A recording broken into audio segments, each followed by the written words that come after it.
Welcome to Questions and Conversations on Leadership and Life, a space to pause, ask deeper questions, and lead with intention. In this episode, we explore a foundational skill that lives at the core of conscious leadership: active listening, the kind that makes you feel seen, heard, and safe to show up at your best, to show up authentically. Together, we reflect on when we've felt truly listened to and when we haven't. We talk about presence, about curiosity, and the quiet power of noticing what is said and what isn't said. Whether you lead teams, communities, or conversations with yourself, this episode invites you to listen differently. Let's begin. Well, good morning, Yay! Polly. Good morning, Steve. How's it going? I am doing fantastic. And for our listeners, welcome to another episode of Questions and Conversations on Leadership and Life. And I'm Steve. And I'm Polly. Welcome, Or, everybody. Thank you for being here with us, exploring life, leadership, questions, conversations, all that yeah. weaves together. Well, and questions themselves is actually going to be part of this episode. So may I kind of Oh, please tee go this up? ahead.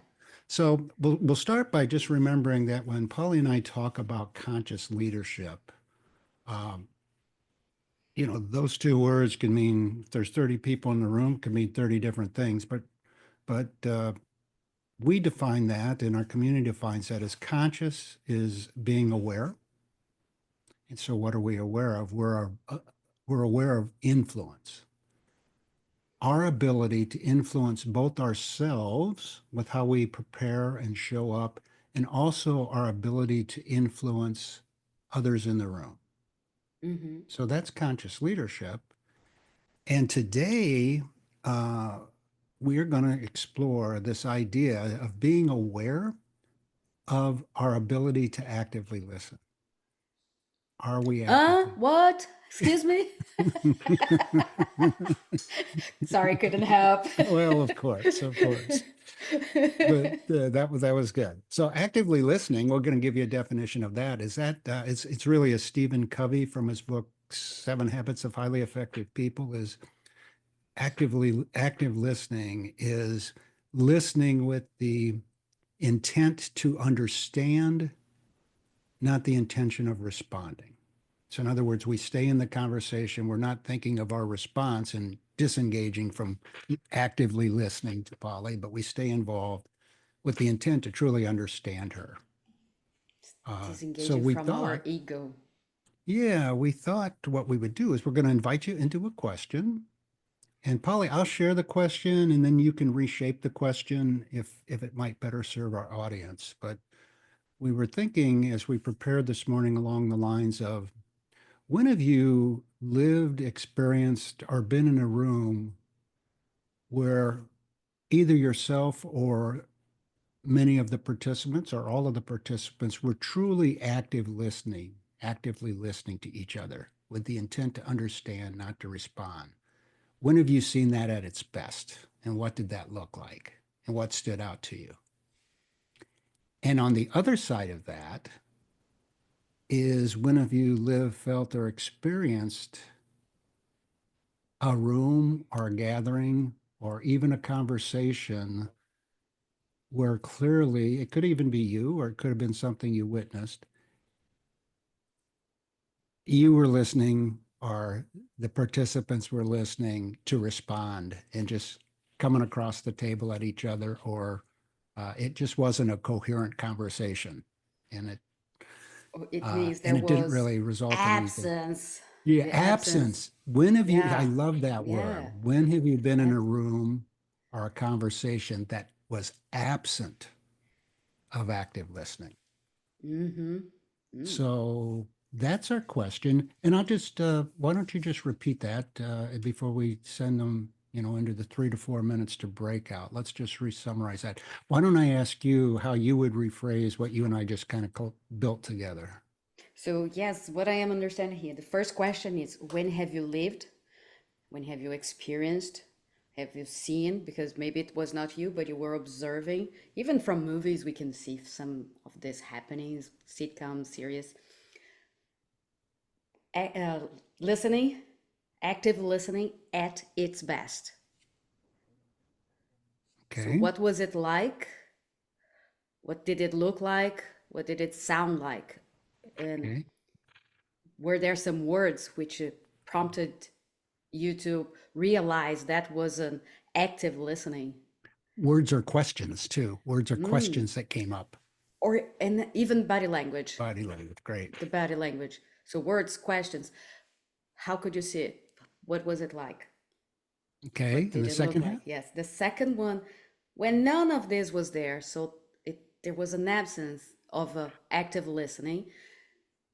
Body language was showing that people were with their almost punching one another, the words that were being used. Yes, maybe you were just crossing your arms and bringing yourself out of the conversation. What was that situation? What did it look like, sound like? And Feel if you were like. involved, it felt like also. Okay. Well, that's Yeah. our question. And let's, uh, Miss Timekeeper, what do you think? We usually do 3 minutes. Is this one worthy of another minute or your Yeah. call? Call the ball, Polly. 3 to 4-ish. No, no, less Okay. than 4-ish. Why do we do that in such a concise time? That's another, because it's what comes first to your mind. Sometimes we don't need to dig deeper. It is just to capture what comes first, what situation came first, put into paper. And then you can dig deeper, reflecting more, because it's gonna be in your mind and you are now seeing there on the paper. So that's why. Yes. And thanks for sharing that. For the accountants in the room, I'm an accountant by training, but I'm trying to outgrow it. Or the analytics in the room, that compression of the time really helps. Well, it helps all people, but for me, I especially find it lets that creative stuff happen first and keeps the overthinking tendency to come into play. So another reason we find compressing the time for activities like this or explorations is beneficial. Yes, it is. It is. And getting the question right on the moment and think about it, even more. Okay. So we've got the So I'm question. gonna, Yep. Let's go and in the and we'll question will come be back here on the and slide for you. I'm gonna push the slide for you too if you want to just see it. okay, And great. yeah, and let's capture what comes first. What examples we have on active listening at its best, and when there was lack of it, absence of it. Okay, Let's do very it. good.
are back.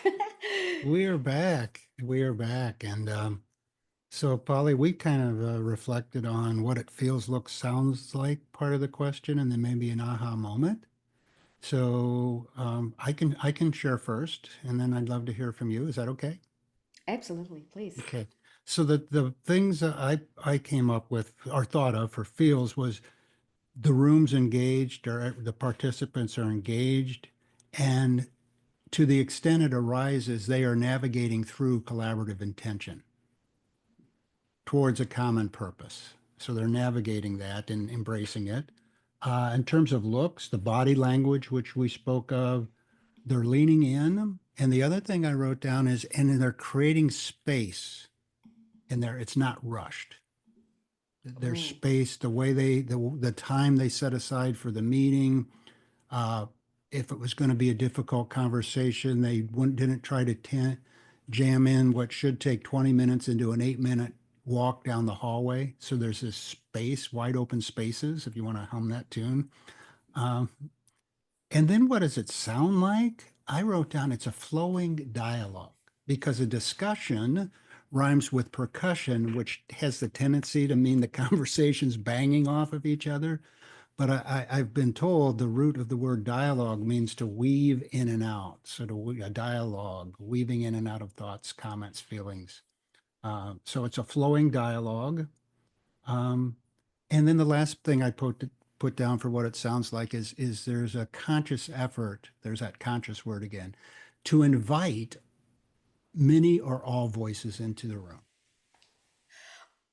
I love it.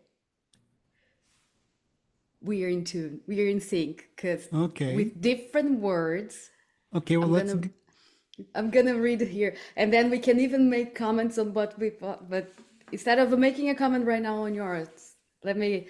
Are we responsible for what we are saying, or for what people are listening from what we are saying? That's back and forth, and mm-hmm. then being open and present because our mind wanders. So how can we bring our mind back whenever somebody's talking? Then it's that's very interesting. We believe life and work, mainly work, has to be really on a fast pace. Why can't we slow down and give the other the present of being present, not rushing? Have you Uh-huh. heard that before? And when we are leading a group, every voice matters. So, how can we make that be real? How can we really make people feel that they are being heard in a larger group? Yeah. Well, that's fascinating. You're right. We And use it's different. and I Go had ahead. also taken note, yes, body language and yes, and it's pretty much what you were saying. A little, maybe some different words, but yeah, yes, that's the That's work of very being interesting. conscious. That's Yeah. the work of being conscious of and intentional. Yeah. Well, there's a point before we go into another thought is, um, we did say the same things, but words create our worlds, and the parallels where you use the word present, slow down, um, and every voice matters. Yeah. So that's why it's so important, and we modeled a little bit of that today.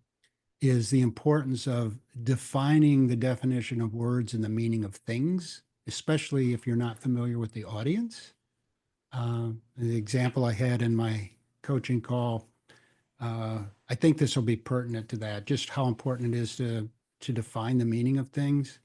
He was talking to salespeople about how to prepare a talk, Mm-hmm. and then he asked the question. They were to the section, how do you close the presentation? And Mm-hmm. when he invited voices into the room, because it was a sales organization, the word close to them meant they started talking about how to close the sale. Because close to them meant close the sale. And the context of the word was really the meaning of close in this context was how do we end the talk? And he that's how he illustrated to us how important it is to make sure you're defining the meaning of things and the meaning of words. And Or that's exactly, the definition of the word, yes. So um, anyway, a little off track, but I thought it'd be helpful to this conversation. it is not And off track. It does illustrate that we are responsible for listening, for bringing the words out. In it, and as you said, it's a coming in and out, in and out, in and out. yeah, It's not just one part, not just the other. Listen yeah, and talk and being mindful of what we are saying, how we are showing up to that. Yeah, mhm, yeah, yeah. so Well, much. and this episode, you know, we call this questions and conversations on leadership and life, as opposed to questions and answers, because for the most part, any room you enter, the collective wisdom of the group has the answer, but Mhm. they get there quicker if they can weave in and out of conversations and effective questions. So I thought we might wrap up. You and I, in prep for this, kind of, I have a list of, well, my questions will all come from Brene Brown's book, Dare to Lead, if you want to use that as a reference. But I'm going to share some of my favorite questions on how to keep that dialogue going. And then maybe I believe you had some of your favorite questions, and we could leave our listeners with that. And we'd love you to drop in the comments. Polly and I shared how it feels, looks, sounds like. Love to hear anything you wanted to drop in the comments on what stood out for you. But Polly, if it's okay, I can share my questions, or would you like to share yours? Please go ahead with yours. Okay. Um, so these are just words that work when you're in a conversation. So, Polly, I'm curious. You maybe brought up a point. Polly, so I'm curious about that. Tell me more. Or perhaps someone shared something in the room, this collaborative attention tension again, navigating that. A question that works is, well, Polly, thank you for sharing that, but that's not been my experience. Can I tell you what comes up for me? So you're subtly letting them you have a different point of view, but then asking and then sharing what your experience was. I'm wondering, help me understand. Walk me through. Collaborative tension one. Get this, Polly. We're both dug in. Tell me about your passion around this issue or this topic. Oh, I love that one. Tell me why, another question. Tell me why this doesn't fit or work for you. Mm-hmm. Another one of my favorites. Well, Polly, I'm working from this set of assumptions to arrive at my conclusion. How about you? Another way to say, hey, are we even on the same page with our facts and assumptions? And it brings that out. So maybe we're really on the same page, but it's the fact that we just needed to tweak one assumption, like that key assumption that we're where we're different on, and that'll unlock where we go from here. Um, and then if the topic gets off track or we're kind of wandering, um, bringing the group back to that was something like, wait, I'm confused. What problem are we really trying to solve here?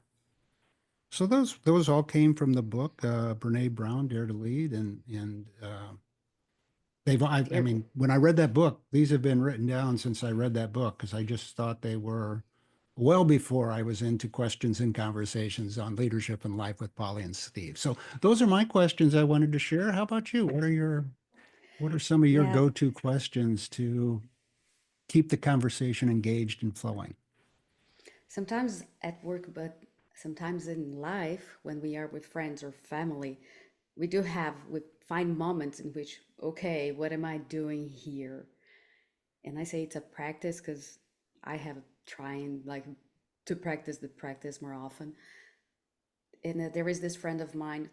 She has this approach of whenever with somebody and the person comes to say something to you, you are like, do you want me to just to listen, just to listen?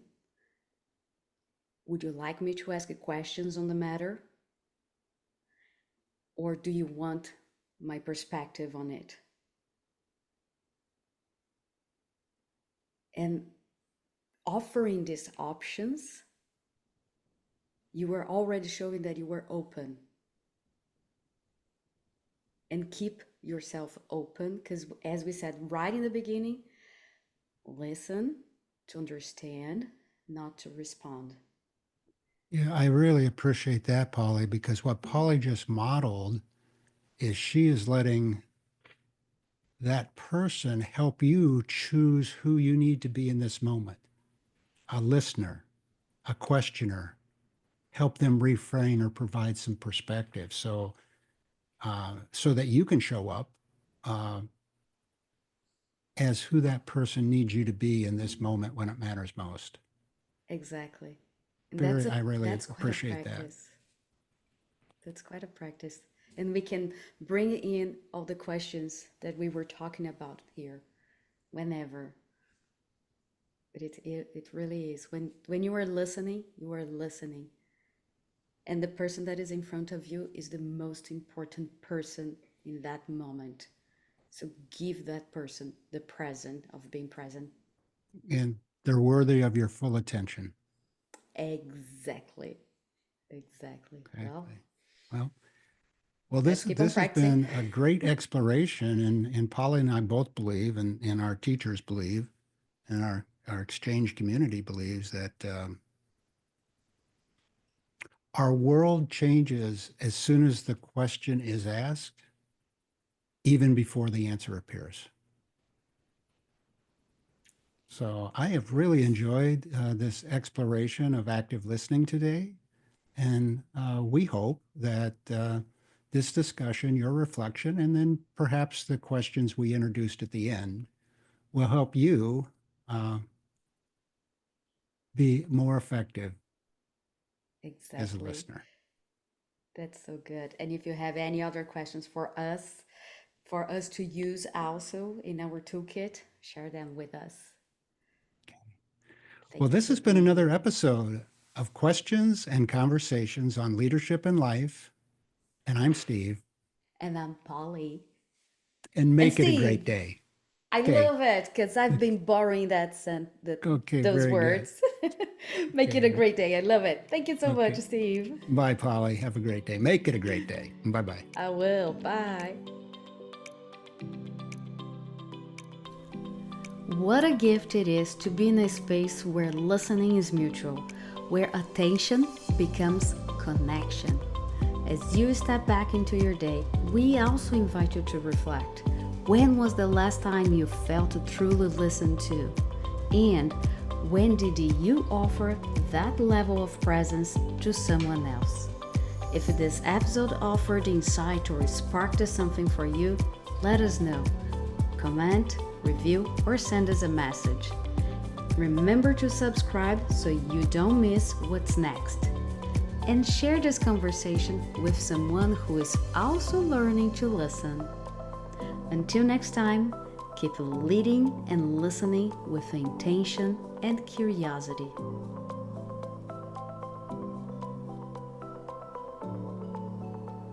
Questions and Conversations on Leadership in Life is hosted by Steve Campana and Polly Bellin Wilson. Produced by Polly Bellin Wilson.